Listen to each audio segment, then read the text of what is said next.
가장 가까운 사람이 가장 큰 배신자가 될 수 있다는 걸 그때까지 몰랐다. 이야기가 마음에 드신다면 구독과 좋아요 한 번씩 눌러주세요. 여러분의 관심이 더 좋은 이야기를 만드는 힘이 됩니다. 정도연은 창밖을 바라보며 커피잔을 입에 댔다. 32살의 나이에 이미 그룹 계열사 3개의 이사직을 겸하고 있는 그였지만 오늘따라 마음이 무거웠다. 62층 임원실 창문 너머로 보이는 서울의 스카이라인이 평소보다 흐릿해 보였다. 도연아, 회의 준비됐나? 문이 열리며 아버지 정 회장이 들어왔다. 70을 넘긴 나이에도 여전히 카리스마 넘치는 모습이었다. 정도연은 자리에서 일어나 고개를 숙였다. 네, 아버지. 신규 사업 제안서 검토 완료했습니다. 그래, 수고했다. 그런데 정 회장이 잠시 망설이는 듯 했다. 서린이는 요즘 어떤가? 집에서 별일 없고? 이상한 질문이었다. 아버지가 며느리 안부를 직접 물어보는 일은 드물었다. 도연은 고개를 갸우뚱했다. 별일요? 특별한 건 없는데. 왜 그러세요? 아니다. 그냥 물어본 거다. 가끔 서린이가 집에 늦게 들어온다는 얘기를 들어서 말이야. 정 회장의 말에 도연의 마음 한구석이 싸늘해졌다. 사실 그도 최근 아내의 변화를 느끼고 있었다. 윤설이는 결혼 3년 차에 접어들면서 점점 더 바빠졌고 집에 있을 때도 핸드폰을 손에서 놓지 않았다. 예전처럼 도연과 대화하는 시간도 줄어들었다. 아, 그건 서린이가 봉사활동을 시작해서 그런 것 같습니다. 요양원에서 어르신들 돌봄 봉사를 한다고 하더라고요. 그래? 그럼 다행이군. 정 회장은 안도의 표정을 지었다. 그런 마음가짐이면 우리 며느리로서 손색 없지. 회의가 끝난 후 도연은 집으로 향하는 차 안에서 계속 아버지의 말을 곱씹었다. 서린이가 집에 늦게 들어온다는 말이 마음에 걸렸다.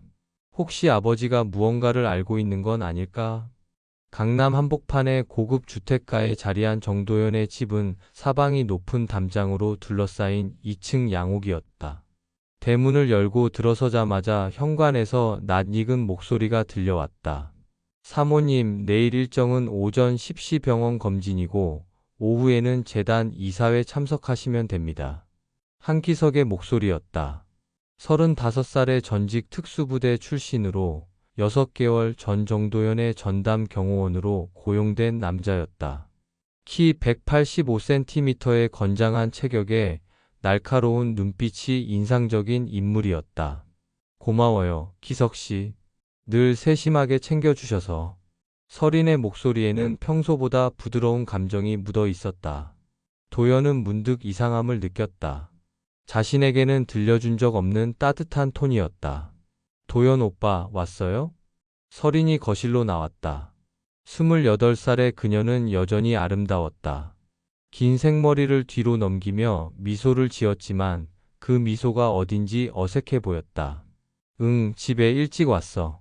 기석 씨도 수고하셨습니다. 도연이 인사하자 한기석이 고개를 숙였다. 아닙니다, 사장님. 그럼 오늘은 이만 들어가 보겠습니다. 네, 수고하셨어요. 기석이 나간 후 도연과 서린은 거실 소파에 나란히 앉았다. 평소 같으면 서린이 먼저 오늘 있었던 일들을 제잘제잘 얘기하곤 했는데 오늘은 유난히 조용했다. 오늘 뭐 했어? 봉사활동 갔다 왔어. 요양원 어르신들이 많이 좋아하시더라. 서린의 대답은 간소했다. 예전 같으면 어떤 어르신이 어떤 말씀을 하셨고 무슨 재미있는 일이 있었는지 자세히 얘기해주곤 했는데. 그래? 힘들지 않아? 아니, 전혀. 오히려 보람 있어. 대화가 끊어졌다. 도연은 아내의 옆모습을 바라보았다. 언제부터인가 서린은 자신과 눈을 마주치는 것을 피하는 것 같았다. 핸드폰 화면만 뚫어져라 쳐다보거나 딴 곳을 바라보거나. 서린아. 응? 우리. 요즘 대화가 줄어든 것 같지 않아? 서린의 손이 잠깐 멈췄다. 그녀는 핸드폰을 내려놓고 도연을 보았다. 그래? 나는 별로 그런 생각 안 드는데. 오빠가 워낙 바쁘니까. 내가 바빠서? 응.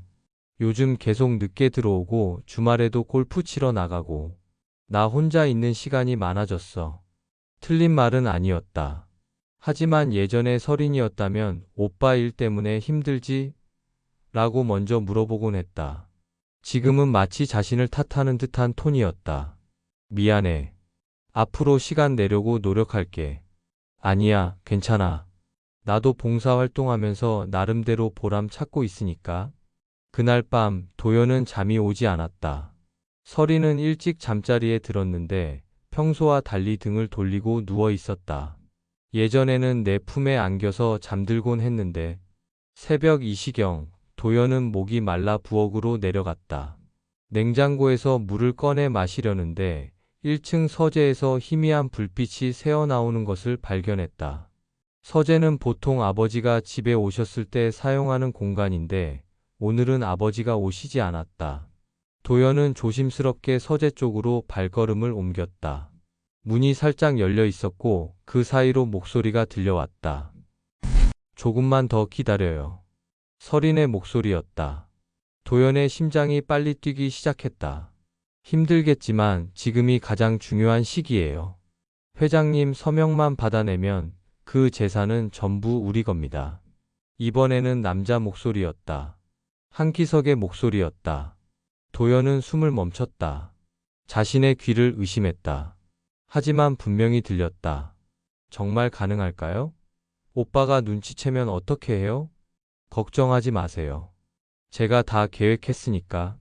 사장님은 아무것도 모르고 있어요. 당신을 의심하지도 않고요. 그래도 불안해요. 혹시라도 들키면. 들키지 않아요. 저를 믿으세요. 우리가 준비해 온 게 얼마나 오래된 일인데.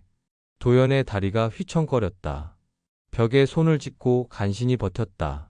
머리가 하얘졌다. 자신의 아내가, 그리고 자신의 경호원이 자신을 배신하고 있었다. 언제까지 이렇게 연기해야 하는 거예요? 솔직히 오빠 앞에서 자상한 아내 노릇하는 것도 이제 지쳐요. 서린의 목소리에는 짜증과 피로가 묻어 있었다. 조금만 더 참아요. 모든 게 끝나면 우리는 자유로워질 거예요. 해외로 떠날 수도 있고. 정말 약속해요? 약속해요. 도연은 더 이상 듣고 있을 수 없었다. 조용히 그 자리를 벗어나 침실로 올라왔다. 침대에 누워있는 서린을 바라보았다. 평온해 보이는 그녀의 얼굴이 이제는 전혀 다르게 보였다. 얼마나 오래된 일이라는 기석의 말이 계속 머릿속을 맴돌았다. 그렇다면 6개월 전 기석이 경호원으로 들어온 것도 우연이 아니었다는 뜻일까? 모든 것이 계획된 일이었던 건가? 도연은 천장을 바라보며 생각했다. 충격과 분노가 동시에 치밀었지만 감정에 휩쓸려서는 안 된다는 것을 알고 있었다. 증거가 필요했다. 확실한 증거가. 그는 모든 것을 눈으로 확인하기 전까지 침묵하기로 마음먹었다. 새벽 4시가 되어서야 도연은 간신히 잠들 수 있었다. 꿈속에서도 기석과 서린의 대화가 계속 들려왔다. 그 재산은 전부 우리 겁니다. 우리는 자유로워질 거예요. 일어나 보니 아침 7시였다. 서린은 이미 일어나 아침 준비를 하고 있었다. 평소와 다를 바 없는 모습으로 도연에게 미소를 지으며 인사했다. 오빠, 일어났어?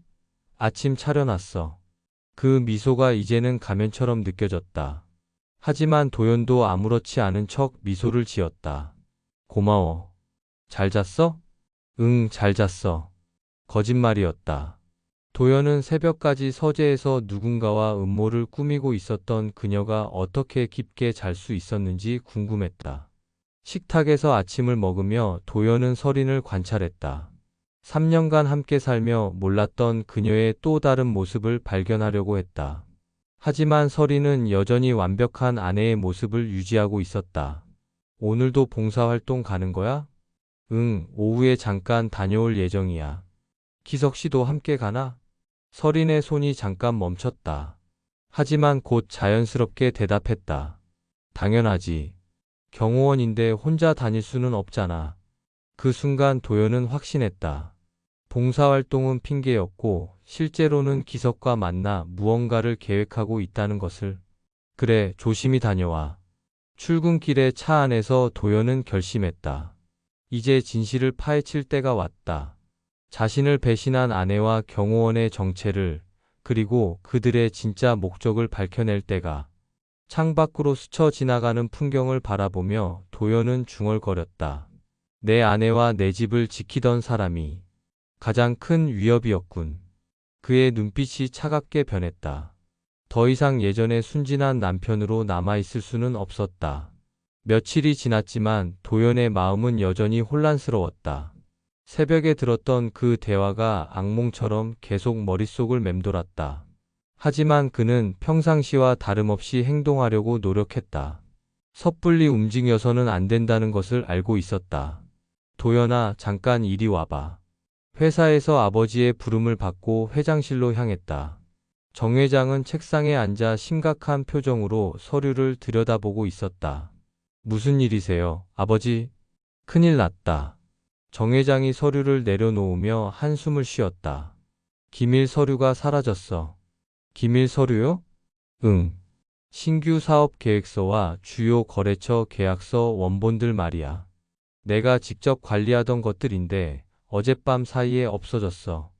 도연의 등골이 서늘해졌다. 혹시 이것도 서린과 기석의 계획과 관련이 있는 건 아닐까? 언제부터 없어진 걸 아셨어요? 오늘 아침에 확인하려고 했는데 금고가 비어 있더라고. 금고 비밀번호는 나와 너, 그리고 김상무만 아는 건데. 김상무는 아버지의 오랜 측근으로 30년 넘게 함께 일해온 믿을 만한 사람이었다. 혹시 다른 곳에 보관하신 건 아닐까요? 아니야. 분명히 금고에 넣어뒀는데. 정 회장이 고개를 저었다. 이상한 건 금고를 억지로 연 흔적도 없다는 거야. 누군가 비밀번호를 알고 있었던 것 같아. 도연은 가슴이 쿵쿵 뛰는 것을 느꼈다. 새벽에 들었던 대화가 떠올랐다. 회장님 서명만 받아내면이라는 기석의 말. 혹시 그들이 서류를 훔쳐간 건 아닐까? 아버지, 혹시 집 금고도 확인해 보셨어요? 집 금고? 왜? 혹시 모르니까요. 범인이 회사뿐만 아니라 집도 노렸을 수도 있잖아요. 정 회장의 표정이 더욱 심각해졌다. 그럴 수도 있겠구나. 당장 집에 가서 확인해 보자. 두 사람은 급히 집으로 향했다. 차 안에서 도연은 계속 생각했다. 만약 서린과 기석이 범인이라면 지금쯤 어떤 기분일까? 아무렇지 않은 척하고 있을까? 집에 도착하자 서린이 마중 나왔다. 평소와 다름없는 밝은 표정이었다. 어머, 아버님도 오셨어요? 안 오신다고 하셨는데. 응, 급한 일이 생겼어. 정 회장이 곧장 서재로 향했다. 서재의 금고를 열어보니 역시 비어 있었다. 중요한 인감과 개인 서류들이 모두 사라져 있었다. 이거 어떻게 된 거야? 정 회장이 소리쳤다. 그 순간 현관에서 발걸음 소리가 들렸다. 한기석이 들어오고 있었다. 무슨 일이세요? 기석이 서재로 들어와 물었다. 도연은 기석의 표정을 자세히 관찰했다. 놀란 것처럼 보이긴 했지만 어딘지 어색했다. 마치 이미 알고 있었던 일인 것처럼. 누가 우리 집 금고를 털어갔어. 정 회장이 분노에 찬 목소리로 말했다. 그럴 수가. 기석이 금고 주변을 살펴보았다. 침입 흔적은 보이지 않는데요. 혹시 비밀번호를 아는 사람이. 비밀번호를 아는 건 가족뿐이야. 그때 서린이 서재로 들어왔다. 무슨 일이에요? 왜 이렇게 소란스러워요? 서린아, 너 혹시 금고 비밀번호 다른 사람한테 얘기한 적 있어? 정 회장이 물었다. 서린의 얼굴이 순간 굳었다. 하지만 금세 억울한 표정을 지었다. 아버님, 제가 왜 비밀번호를 남한테 얘기해요? 그런 중요한 걸. 그럼 도대체 누가 이런 짓을 한 거야? 정적이 흘렀다. 그때 기석이 조심스럽게 입을 열었다. 혹시 내부의 누군가가 아닐까요? 집에 자주 드나드는 사람 중에서 내부의 누군가? 정 회장이 기석을 바라보았다. 예. 청소부나 정원사 또는 기석이 잠깐 망설이는 듯 했다. 아니면 최근에 새로 고용된 직원 중에서. 도연은 기석의 말을 듣고 소름이 돋았다. 자신이 범인이면서 다른 사람에게 의심을 돌리려고 하는 건 아닐까? 최근에 새로 고용된 직원이라. 정 회장이 생각에 잠겼다. 아버지, 일단 경찰에 신고하는 게 좋겠어요. 도연이 말했다. 그래야겠다. 기석 씨, 미안하지만 경찰에 연락 좀 해줘. 알겠습니다. 기석이 전화를 거는 동안 도연은 서린을 유심히 관찰했다. 그녀는 계속 불안해하는 기색을 보였다. 손가락으로 옷깃을 만지작거리고 눈동자가 이리저리 움직였다. 경찰이 도착해 현장 조사를 했지만 별다른 단서를 찾지 못했다. 지문도 깨끗하게 지워져 있었고 CCTV도 교묘하게 피해간 흔적이 보였다. 전문적이네요. 담당 형사가 말했다. 범인이 이 집 구조를 잘 알고 있는 것 같습니다. 그 말을 듣고 정 회장의 얼굴이 어두워졌다. 그럼 정말로 내부 범행이라는 얘기인가? 가능성이 높습니다. 가족들과 집에 자주 드나드는 사람들 명단을 주시면 조사해 보겠습니다. 경찰이 떠난 후 가족들이 거실에 모였다. 무거운 분위기가 흘렀다. 도대체 누가 이런 짓을 한 거지? 정 회장이 답답해했다. 아버님, 너무 걱정 마세요. 경찰에서 금방 찾아낼 거예요. 서린이 위로했다. 그때 도연이 입을 열었다. 혹시 기석 씨, 요즘 이상한 사람 본 적 있어요? 집 주변을 맴도는 사람이나. 아니요, 특별히 그런 사람은 보지 못했습니다. 기석이 대답했다. 그런데 생각해보니 기석 씨는 언제부터 우리 집 금고 위치를 알고 계셨나요? 도연의 질문에 기석의 표정이 미묘하게 변했다. 그건 경호업무상 집안 구조를 파악하는 건 당연하지 않습니까? 물론이죠. 하지만 금고 비밀번호까지는 모르시죠? 당연히 모릅니다. 도연은 더 이상 추궁하지 않았다. 하지만 기석의 반응에서 무언가 수상함을 느꼈다. 그날 저녁 도연은 일찍 집에 왔다. 서린은 부엌에서 저녁 준비를 하고 있었다. 오늘 일찍 왔네? 서린이 돌아보며 미소를 지었다. 응. 오늘 일이 너무 충격적이어서. 정말 누가 그런 짓을 했을까? 무서워서 잠도 못 잘 것 같아. 서린이 걱정스러운 표정을 지었다. 하지만 도연에게는 그 걱정이 진짜가 아닌 것처럼 보였다. 연기하는 것 같았다. 서린아, 너 혹시 요즘 이상한 사람한테서 연락 받은 적 없어? 이상한 사람? 무슨 뜻이야? 그냥 평소에 연락하지 않던 사람이나 수상한 전화 같은 거. 서린이 잠깐 머뭇거렸다. 아니, 별로. 왜 그런 걸 물어봐? 혹시 누가 너를 이용해서 집안 정보를 빼내려고 했을 수도 있잖아. 그럴 리가 없어. 나는 조심스러운 편이라고. 그때 현관에서 벨이 울렸다. 기석이 돌아온 것이었다. 기석 씨, 수고하셨어요. 서린이 현관으로 나가며 인사했다. 도연은 거실에 앉아서 두 사람의 대화를 들었다. 하지만 평상시와 다름없는 업무적인 대화였다. 사모님, 내일 일정 변경사항 있습니다. 어떤 거요? 재단 이사회가 오후 3시로 변경됐습니다. 알겠어요. 하지만 도연에게는 그들의 대화가 다르게 들렸다. 혹시 암호로 다른 뜻을 주고받는 건 아닐까? 기석이 떠난 후 도연과 서린은 저녁을 먹었다. 식탁에서도 대화가 별로 없었다. 서린은 계속 핸드폰을 확인했고 도연은 그런 아내를 관찰했다. 서린아. 응? 우리 결혼한 지 3년 됐잖아. 그렇지. 그동안 행복했어? 서린이 포크를 내려놓고 도연을 바라보았다. 갑자기 왜 그런 말을 해? 그냥 오늘 일을 겪으면서 생각이 많아져서 우리 가족이 위험에 처할 수도 있다는 생각에. 걱정하지 마. 경찰에서 범인 잡을 거야. 범인이 정말 외부인일까? 서린의 손이 잠깐 멈췄다. 무슨 뜻이야? 만약 내부 사람이라면 그 사람을 어떻게 해야 할까? 내부 사람이라니. 설마 우리 가족 중에 그런 사람이 있을 리 없어. 가족이 아니라도 내부 사람은 있잖아. 자주 드나드는 사람들. 서린의 얼굴이 약간 굳었다.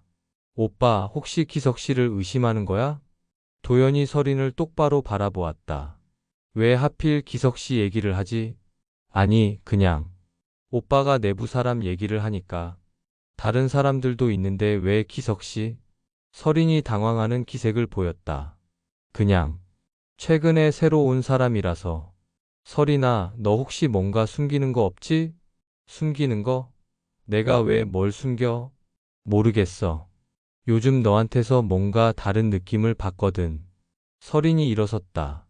오빠, 오늘 하루 종일 충격적인 일을 겪어서 예민해진 것 같아. 일찍 쉬어. 설인아. 응? 기석 씨를 믿어? 설인이 잠깐 망설였다. 당연히 믿어. 경호원인데 믿지 않으면 어떻게 해?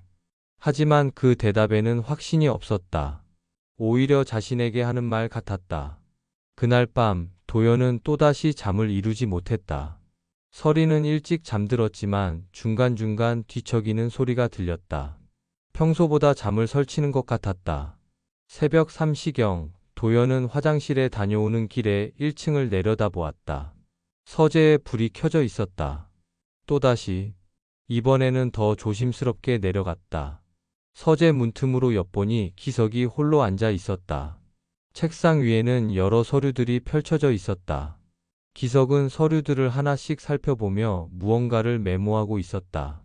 도연이 자세히 보니 그 서류들이 며칠 전 사라졌던 기밀 서류들이었다. 도연의 온몸에 소름이 돋았다. 범인은 정말로 기석이었다. 그리고 그 서류들을 이용해서 무언가를 계획하고 있었다. 그때 기석이 전화를 걸었다. 네, 서류 확인 완료했습니다. 내일 회장님께 서명 받을 준비 다 됐어요. 전화 너머로 여자 목소리가 들렸지만 잘 들리지 않았다. 걱정하지 마세요. 사장님은 아직 아무것도 모르고 있어요. 계획대로 진행하면 됩니다. 도연은 더 이상 들을 수 없었다. 조용히 그 자리를 벗어났다.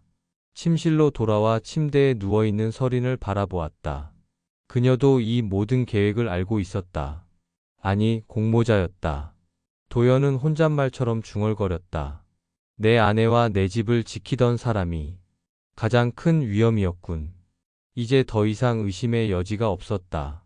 설인과 기석은 자신을 배신하고 있었고 아버지의 재산을 노리고 있었다. 하지만 아직 그들의 정확한 목적과 배후를 알아야 했다. 그리고 무엇보다 확실한 증거를 잡아야 했다. 도연의 눈빛이 차갑게 굳었다.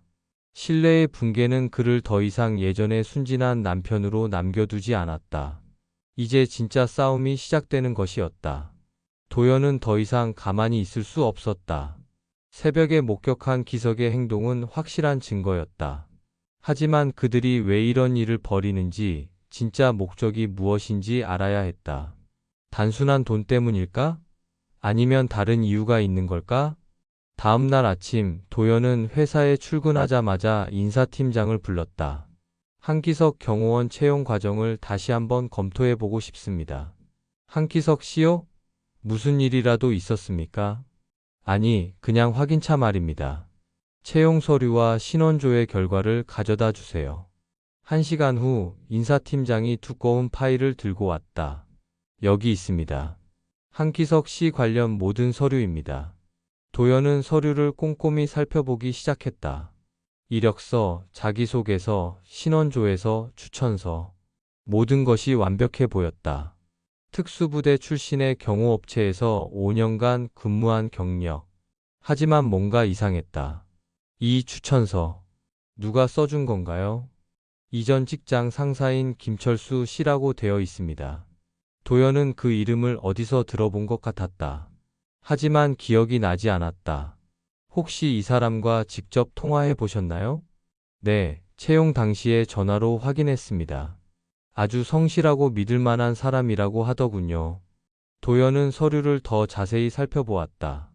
그러다가 한기석의 주민등록상 주소를 보고 깜짝 놀랐다. 그 주소는 20년 전 자신의 가족과 관련된 사건이 있었던 곳 근처였다. 인사팀장님, 20년 전 우리 회사에서 일어난 사건들에 대한 기록이 남아 있나요? 20년 전이라면 어떤 사건을 말씀하시는 건가요? 경호팀 관련해서 문제가 있었던 것 같은데. 인사팀장이 생각해 보더니 고개를 끄덕였다. 아, 그 사건 말씀이시군요. 당시 경호팀장이었던 한 씨가 횡령 혐의로 해고된 사건 말이죠? 도연의 심장이 빨리 뛰기 시작했다. 그 사람 이름이 뭐였죠? 한정수였습니다. 당시 회장님께서 직접 경찰에 신고하셨고 결국 실형을 받았죠. 한정수, 한기석, 성이 같았다. 혹시 그 사람 가족이 어떻게 됐는지 아세요? 자세한 건 모르지만 아들이 있었던 것으로 기억합니다. 당시 중학생이었나? 도연은 온몸에 소름이 돋았다. 한기석이 한정수의 아들이라면 모든 것이 설명됐다. 이것은 단순한 금품 갈취가 아니라 복수였다. 그 기록들을 모두 찾아서 제게 가져다 주세요. 급합니다. 알겠습니다. 1시간 후 도연은 20년 전의 사건 기록을 자세히 살펴보았다. 한정수는 정 회장의 경호팀장으로 일하면서 회사 자금 2억 원을 횡령한 혐의로 기소됐다. 재판 과정에서 가족들의 생계가 막막해졌고 특히 중학생이었던 아들 한기석은 아버지의 범죄로 인해 학교에서 따돌림을 당했다는 기록도 있었다. 이제 이해가 된다. 도연은 속으로 중얼거렸다. 20년을 기다렸구나. 복수하기 위해서. 하지만 여전히 의문이 남았다. 설이는 어떻게 이 계획에 연루된 걸까? 단순히 기석에게 속은 건가? 아니면 다른 이유가 있는 건가? 점심시간이 되자 도연은 집으로 향했다. 설인이 어떻게 지내고 있는지 확인하고 싶었다. 하지만 무엇보다 그녀와 기석의 관계의 진실을 알고 싶었다. 집에 도착하니 설인은 거실에서 TV를 보고 있었다. 평상시와 다름없는 모습이었지만 이제 도연에게는 모든 것이 연기로 보였다. 어? 엄청 일찍 왔는데? 설인이 돌아보며 미소를 지었다. 응. 집에서 점심 먹으려고. 그래? 뭐 해줄까? 아니, 간단히 먹을게. 너는 뭐 했어? 그냥 TV 보고 있었어. 별로 할 일이 없더라. 도연은 설인 옆에 앉으며 조심스럽게 물어보았다. 설인아, 너 결혼하기 전에 어떤 생활을 했었지? 갑자기 왜 그런 걸 물어봐? 그냥. 요즘 너에 대해서 잘 모르는 게 많다는 생각이 들어서. 설인이 잠깐 망설이는 기색을 보였다. 별거 없었어. 그냥 평범하게 살았지. 재벌가 며느리가 되는 것에 대해서는 어떻게 생각했어? 부담스럽지 않았어? 설인의 표정이 미묘하게 변했다. 처음에는 부담스러웠어. 솔직히 말하면 지금도 부담스러워? 가끔 이 모든 게 내 것이 아닌 것 같다는 생각이 들어. 마치 남의 인생을 사는 것 같다고 할까? 도연은 설인의 말에서 진심을 느꼈다. 하지만 그것이 기석과의 공모를 정당화할 수는 없었다. 그래서 자유롭고 싶다는 생각을 한 적이 있어? 설인이 도연을 똑바로 바라보았다. 왜 갑자기 이런 질문들을 해? 뭔가 의심하는 거야? 의심한다기보다는 우리 관계에 대해서 다시 생각해 보게 되더라. 어떤 면에서 우리가 정말 서로를 사랑해서 결혼한 건지 아니면 다른 이유가 있었던 건지. 설인의 얼굴이 창백해졌다. 다른 이유라니. 무슨 뜻이야? 모르겠어. 그냥 요즘 드는 생각이야. 그때 현관에서 벨소리가 들렸다. 기석이 돌아온 것이었다. 어? 사장님 집에 계셨네요. 기석이 거실로 들어와 인사했다. 네, 점심 먹으러 왔어요. 도연은 기석을 바라보며 20년 전의 이야기를 꺼내고 싶었다. 하지만 아직 때가 아니었다. 기석 씨, 혹시 이 일을 하게 된 특별한 이유가 있나요? 특별한 이유요? 네. 경호원이라는 게 쉬운 일이 아니잖아요. 왜 이 일을 선택하셨는지 궁금해서. 기석의 눈빛이 잠깐 어두워졌다. 그냥 남을 지키는 일이 보람 있다고 생각해서요. 남을 지키는 일이요? 좋은 마음가짐이네요. 네. 혹시 가족 중에 이런 일 하신 분이 있었나요? 기석의 표정이 굳었다. 왜 그런 걸 물어보시죠?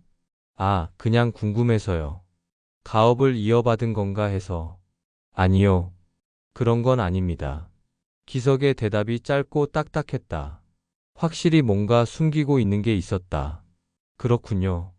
아, 그런데 기석 씨는 언제부터 우리 집 구조를 이렇게 자세히 알게 되셨어요? 처음 일을 시작할 때 집안을 둘러보면서 자연스럽게 알게 됐죠. 금고 위치도 그때 알게 된 건가요? 기석이 설인을 힐끗 쳐다보았다. 그 순간을 도연히 놓치지 않았다.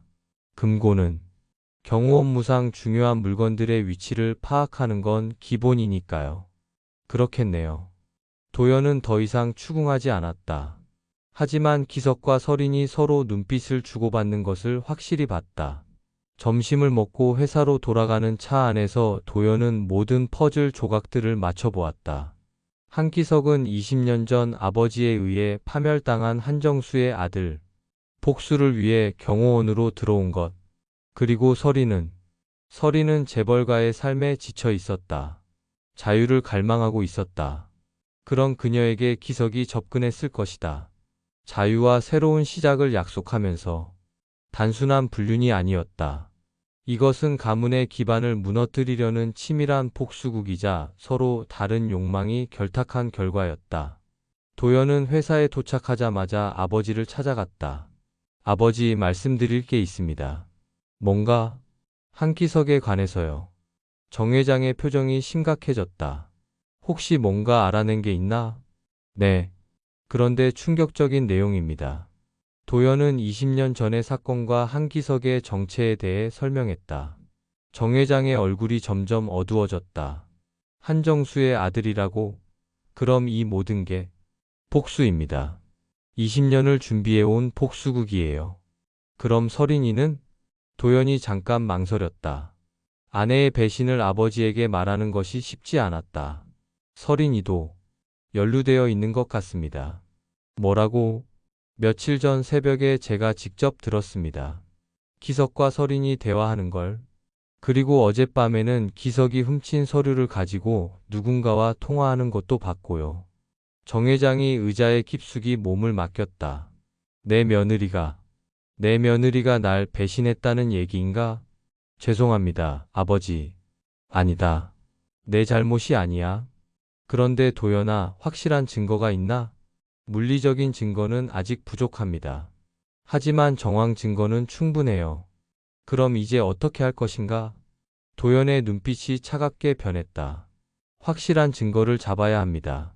그리고 그들의 계획을 막아야 해요. 어떻게? 아직 그들은 제가 알고 있다는 걸 모릅니다. 이 점을 이용해야 해요. 정 회장이 고개를 끄덕였다. 알겠다. 내가 원하는 대로 해라. 나는 너를 믿는다. 감사합니다, 아버지. 그날 저녁 도연은 집에 돌아와서 평상시와 다름없이 행동했다. 설인과 저녁을 먹고 TV를 보고 일상적인 대화를 나눴다. 하지만 그의 마음속에는 이미 계획이 세워지고 있었다. 잠자리에 들기 전 도연은 설인에게 말했다. 설인아, 우리 곧 여행이나 갈까? 여행? 응. 요즘 너무 바빠서 제대로 시간을 못 보낸 것 같아서. 설인이 잠깐 망설이는 기색을 보였다. 언제? 다음 주쯤? 어때? 좋아. 어디로 갈 건데? 아직 정하지 않았어. 내가 가고 싶은 곳이 있으면 말해줘. 생각해 볼게. 하지만 도연은 알고 있었다. 설인이 여행을 갈 생각이 없다는 것을. 그녀의 계획에는 자신과의 미래가 포함되어 있지 않다는 것을. 그날 밤 도연은 마지막으로 중얼거렸다. 이제 게임의 규칙을 바꿀 때가 왔다. 무너지는 가문을 살리기 위해, 그리고 자신을 지키기 위해 도연은 결단을 내려야 했다. 더 이상 당하고만 있을 수는 없었다. 도연은 더 이상 혼자서 이 일을 처리할 수 없다는 것을 깨달았다. 전문가의 도움이 필요했다. 그가 떠올린 사람은 대학 동기였던 오지훈이었다. 검사 출신으로 현재는 로펌을 운영하고 있는 그는 이런 복잡한 사건을 다루는데 능숙했다. 다음 날 아침 도연은 오지훈의 사무실을 찾았다. 도연아, 오랜만이다. 그런데 표정이 왜 그래? 무슨 일이야?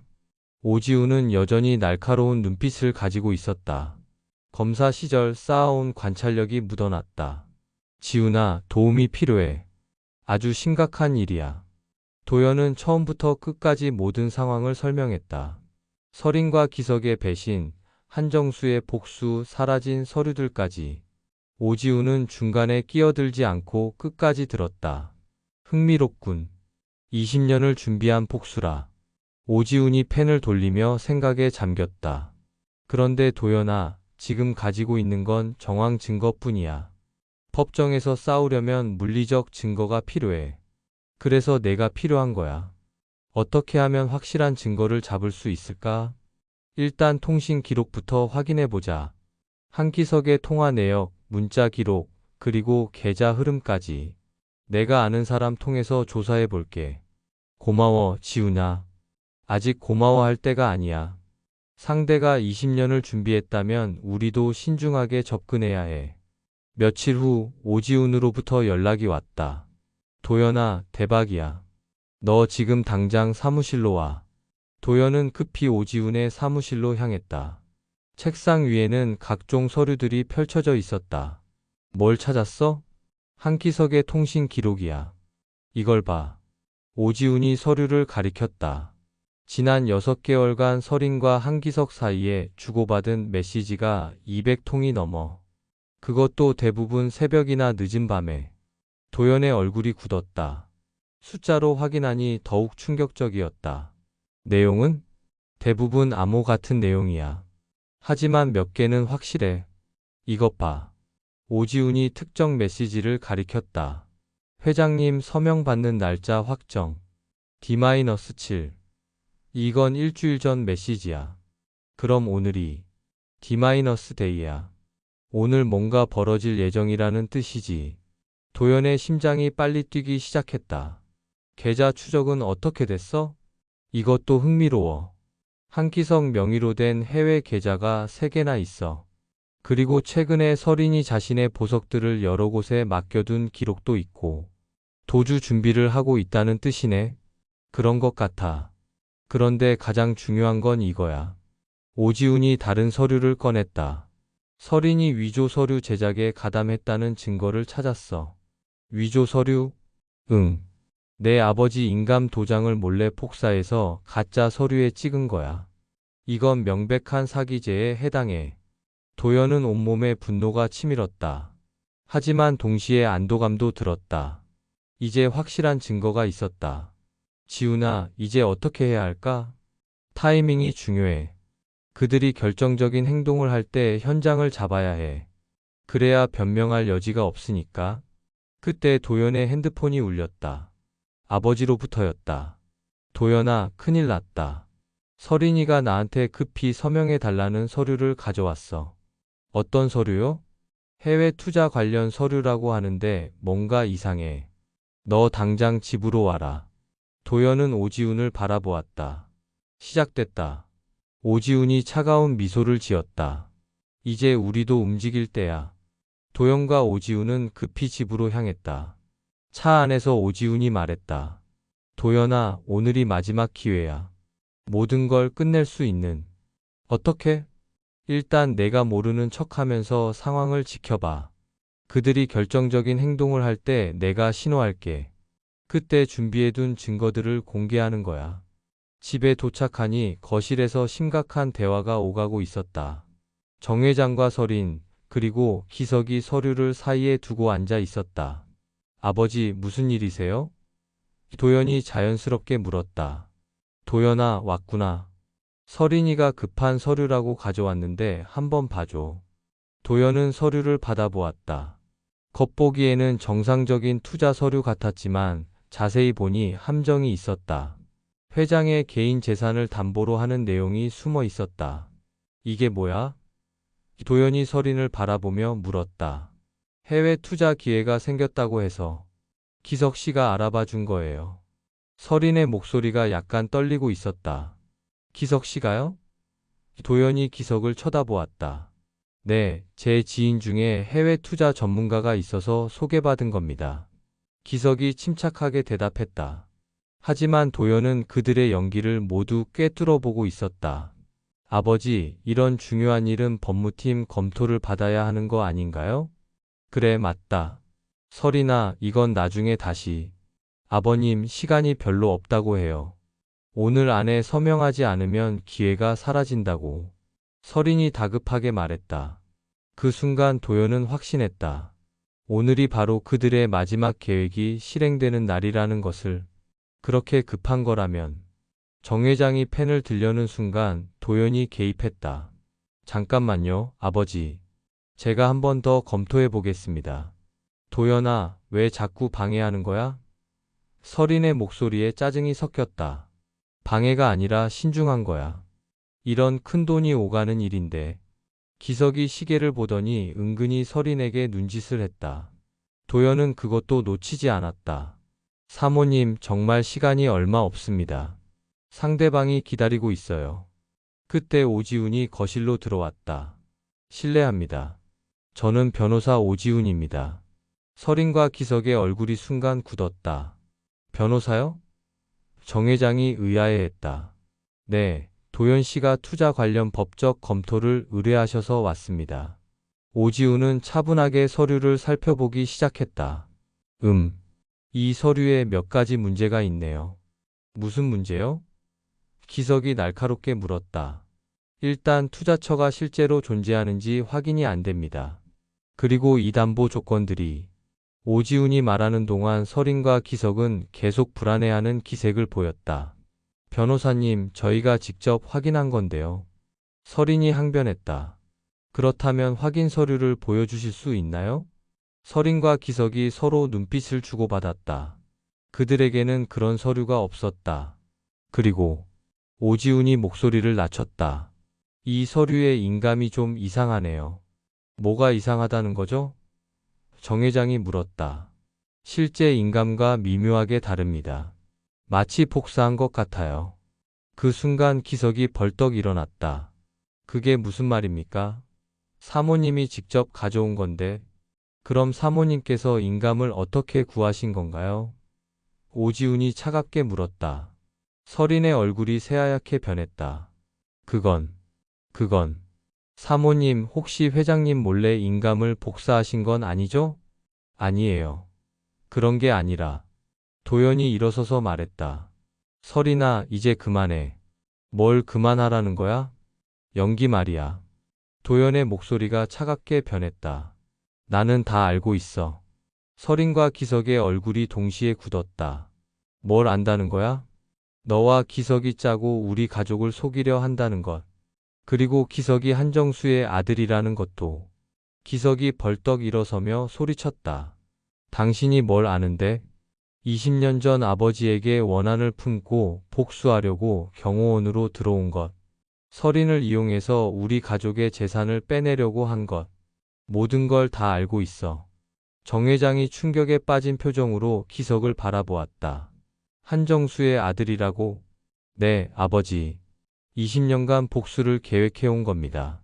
그때 오지훈이 가방에서 서류 뭉치를 꺼냈다. 통신 기록, 계좌 추적 결과, 그리고 서류 위조 증거까지. 모든 게 여기 있습니다. 서린이 주저앉으며 말했다. 아니야. 이런 게 아니었는데. 그럼 뭐였는데? 도연이 차갑게 물었다. 처음에는 단순히 자유롭고 싶었을 뿐이야. 이 답답한 재벌가 생활에서 벗어나고 싶었어. 그래서 우리를 배신한 거야? 기석이가 말했어. 우리가 새로 시작할 수 있다고. 해외로 떠날 수 있다고. 기석이 서린을 노려보며 소리쳤다. 지금 와서 나만 나쁜 사람으로 만들 거야? 당신도 원했잖아. 나는 당신 남편 서명만 받아내면 우린 해외로 떠날 수 있다고 했을 때 당신이 얼마나 좋아했는데. 도연이 핸드폰을 꺼냈다. 다 녹음했어. 모든 사람이 도연을 바라보았다. 며칠 전부터 준비했거든. 너희들이 자백할 때까지 기다렸어. 서린과 기석은 아무 말도 할 수 없었다. 오지훈이 전화를 걸었다. 경찰서요? 신고하려고 합니다. 사기와 문서 위조 사건입니다. 그날 오후 서린과 기석은 경찰에 체포되었다. 오랜 시간 준비한 그들의 계획은 결국 무너졌다. 도연은 현관에서 그들이 끌려가는 모습을 지켜보았다. 3년간 함께 살았던 아내가 수갑을 찬 채 경찰차에 오르는 모습을 보며 복잡한 감정이 들었다. 도연아. 아버지가 다가와서 어깨에 손을 올렸다. 네, 아버지. 수고했다. 내가 없었다면 우리 가문이 큰 위험에 처할 뻔했어. 당연한 일 했을 뿐입니다. 하지만 마음이 아프겠구나. 3년간 함께 산 아내인데. 도연은 잠시 침묵했다. 아픕니다. 하지만 배신당한 분노가 더 커요. 그리고 도연이 멀어져가는 경찰차를 바라보며 말했다. 이제 새로 시작할 수 있다는 안도감도 들어요. 그날 저녁 도연은 혼자 서재에 앉아 있었다. 모든 것이 끝났지만 마음 한켠은 여전히 허무했다. 하지만 그는 선택했다. 과거에 매이지 않고 더 나은 미래를 위해 나아가기로. 창밖을 바라보며 도연은 중얼거렸다. 이제 진짜 내 인생을 시작할 때가 왔군. 6개월이 지났다. 설인과 기석의 재판은 신속하게 진행되었다. 확실한 증거들 덕분에 변론의 여지가 별로 없었다. 설인은 사기 및 문서 위조 혐의로 징역 3년을 선고받았고, 기석은 주도적 역할을 인정받아 징역 5년을 받았다. 도연은 재판정에서 마지막으로 설인과 마주쳤다. 그녀는 많이 야위어 있었고 예전에 화려했던 모습은 찾아볼 수 없었다. 오빠. 설인이 작은 목소리로 불렀다. 도연은 잠시 망설이다가 그녀에게 다가갔다. 뭐라고 말해야 할지 모르겠어. 설인의 눈에 눈물이 맺혔다. 정말 미안해. 처음에는 단순히 자유로워지고 싶었을 뿐이었는데. 설인아.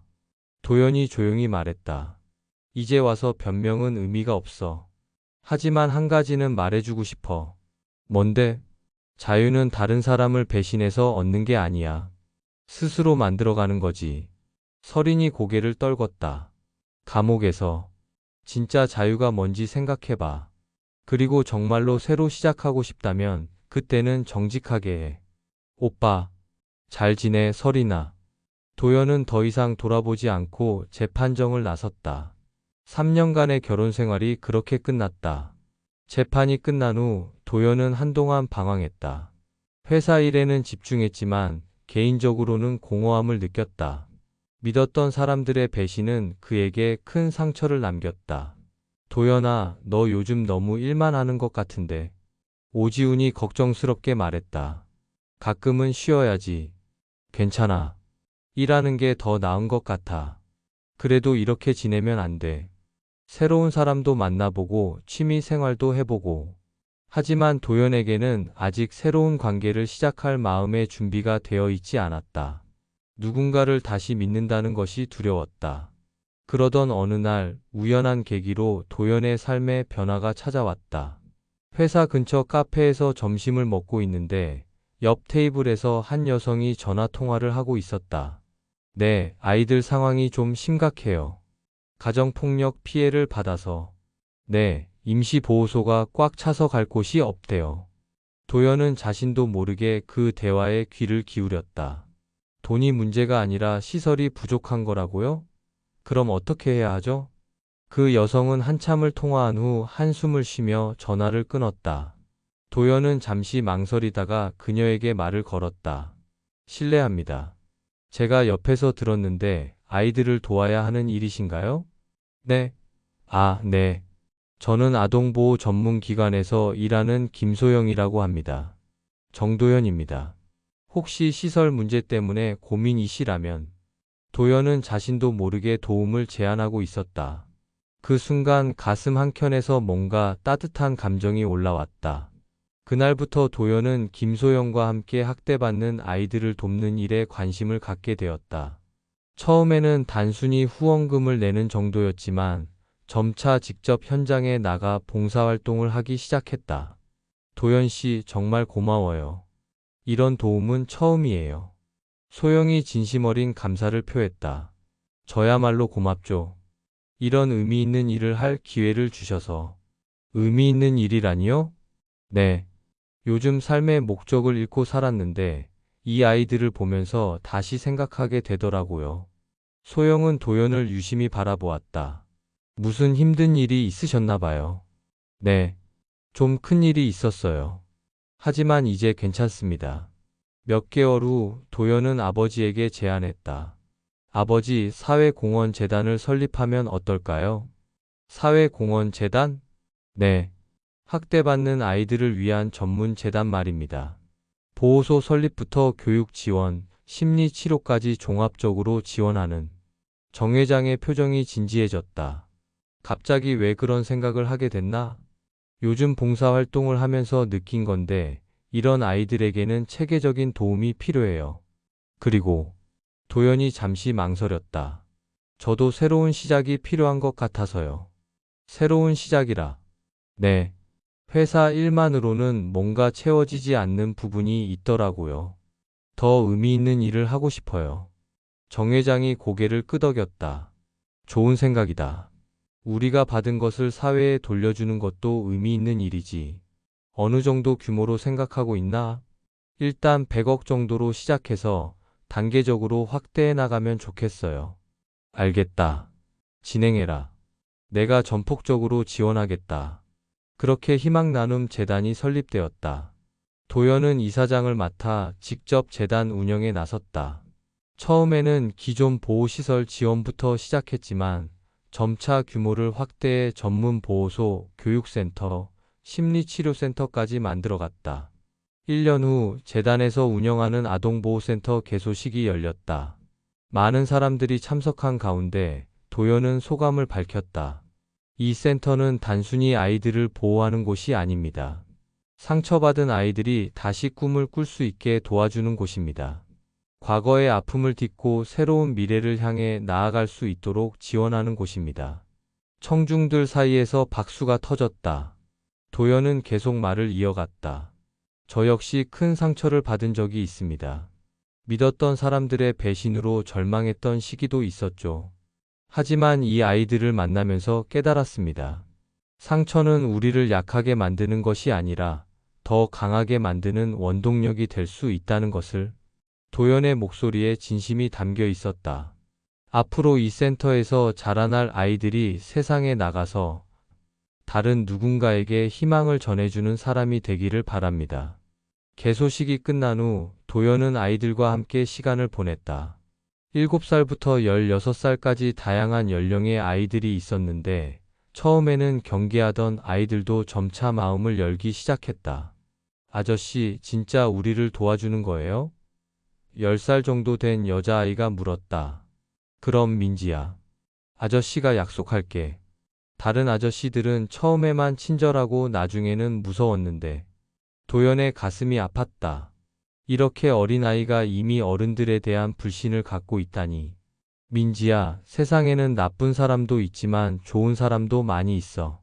그리고 힘든 일이 있어도 포기하면 안 돼.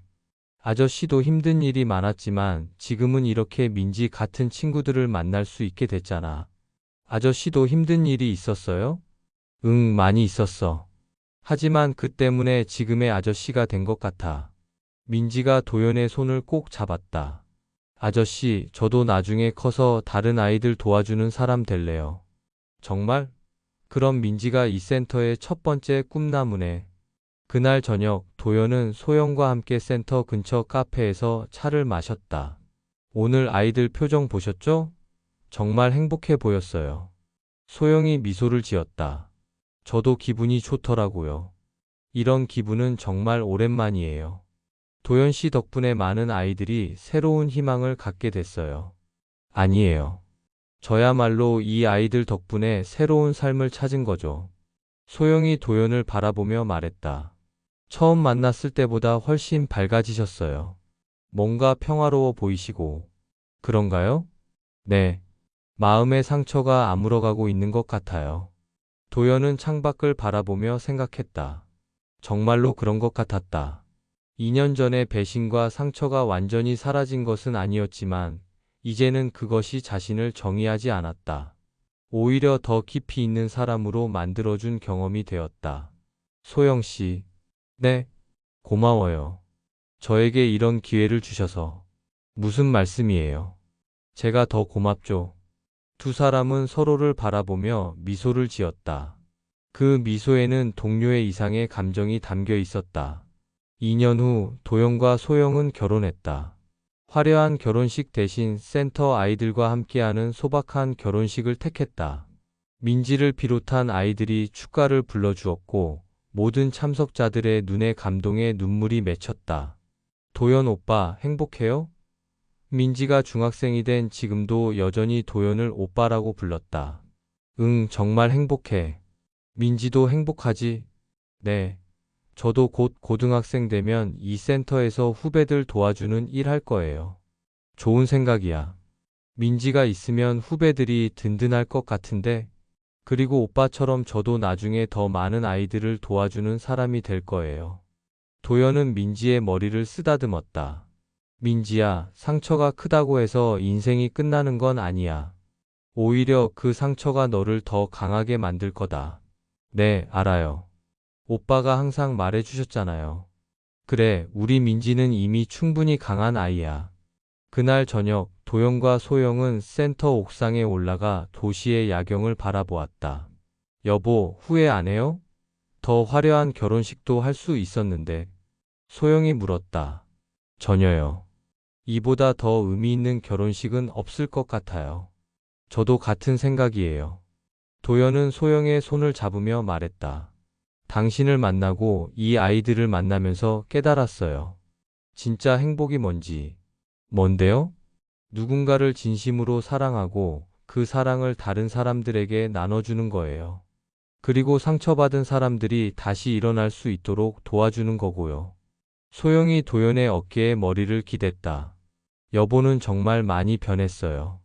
처음 만났을 때는 상처받은 사람 같았는데 지금은? 지금은 다른 사람들의 상처를 치유해주는 사람이 됐어요. 도연은 하늘을 올려다보았다. 별들이 반짝이고 있었다. 제가 겪은 일들이 헛되지 않았다는 생각이 들어요. 그 모든 아픔과 배신이 저를 지금 이 자리에 데려다 준 거니까요. 3년이 더 지나 희망 나눔 재단은 전국적으로 확대되었다. 도연은 더 이상 배신당한 피해자가 아니었다. 삶을 다시 세우고 다른 이들을 지켜낼 수 있는 사람이 되어 있었다. 어느 날 센터를 찾은 새로운 아이에게 도연은 말했다. 힘들었겠구나. 하지만 이제 괜찮아.